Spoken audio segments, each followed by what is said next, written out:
Assalamualaikum dan salam sejahtera buat kita semua. Saya ucapkan terima kasih untuk kesempatan yang diberikan kepada saya untuk berpartisipasi dalam acara ini.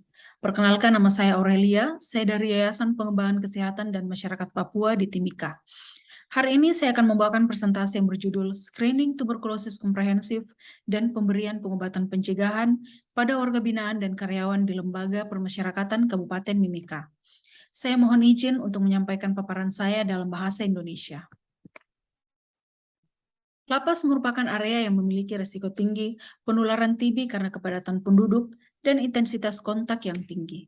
Oleh karena itu, penemuan kasus aktif disertai dengan pemberian pengobatan pencegahan merupakan inisiatif penting untuk mengendalikan penularan TB di penjara.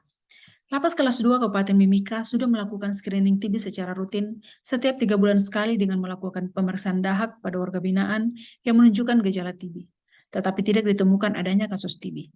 Pada bulan Maret 2022, seorang warga binaan terdiagnosis TB. Oleh karena itu, perlu dilakukan investigasi kontak terhadap seluruh warga binaan dan karyawan yang ada di Lapas Mimika. Pada bulan April 2022, Puskesmas Limau Asri dan Dinas Kesehatan bekerja sama melaksanakan kegiatan screening TB secara komprehensif dengan menggunakan pemeriksaan gejala dan tanda TB, diikuti dengan pemeriksaan dahak dengan TCM, dan pada mereka yang hasil TCM-nya negatif dilakukan pemeriksaan tuberkulin skin test.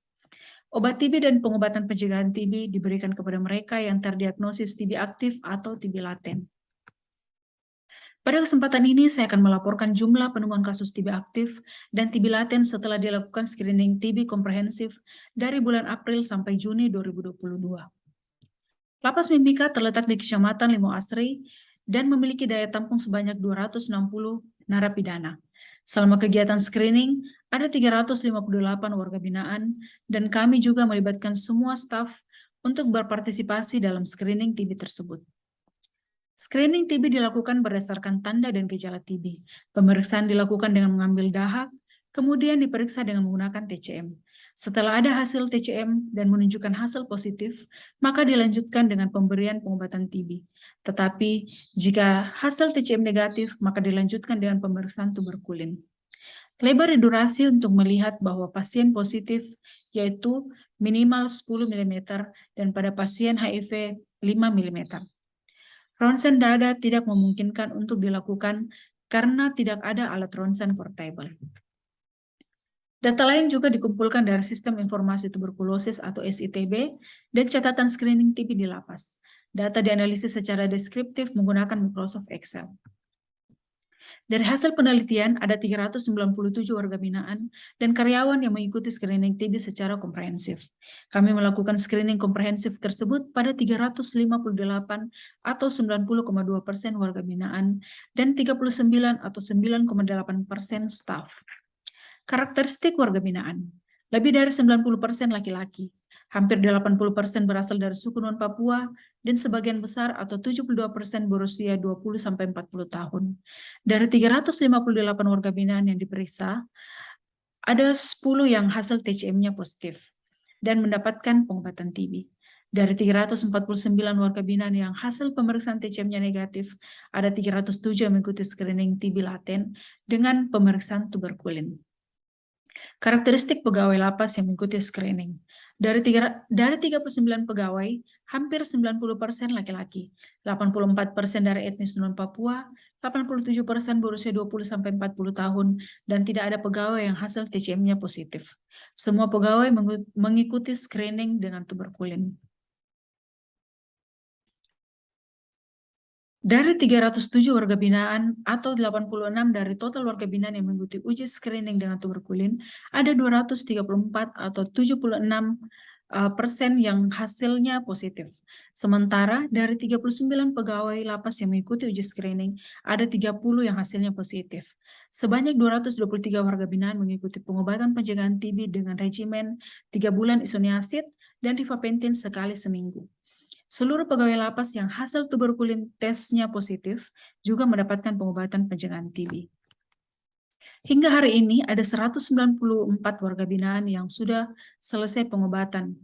Sebanyak 28 orang masih dalam pengobatan dan hanya 1 yang putus pengobatan karena sudah bebas.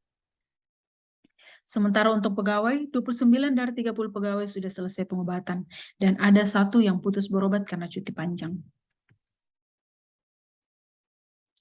10 warga binaan yang terdiagnosis TB tinggal di 5 ruangan yang berbeda. Penghuni kamar sel yang sama memiliki tingkat infeksi TB laten yang tinggi, juga bervariasi, dari 54 sampai 100%.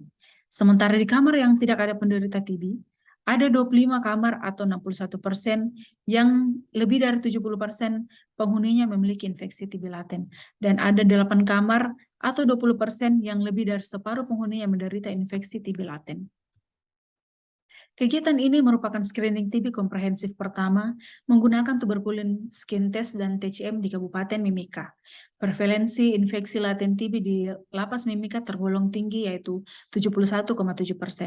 Prevalensi ini 3 kali lipat lebih tinggi dibandingkan prevalensi infeksi laten TB pada petugas kesehatan dari hasil penelitian Erawati tahun 2020 yang dilakukan di rumah sakit di Semarang, Indonesia.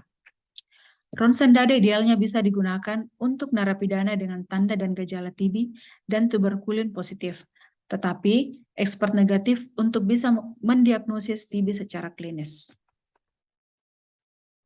Kesimpulan dari penelitian ini yaitu screening TB menggunakan expert di lapas sangat efektif untuk mendiagnosis lebih banyak kasus TB.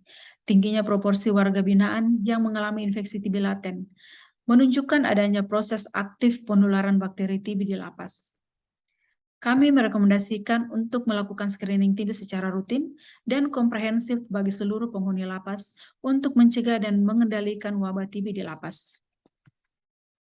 Demikian presentasi saya. Untuk perhatiannya, saya ucapkan terima kasih.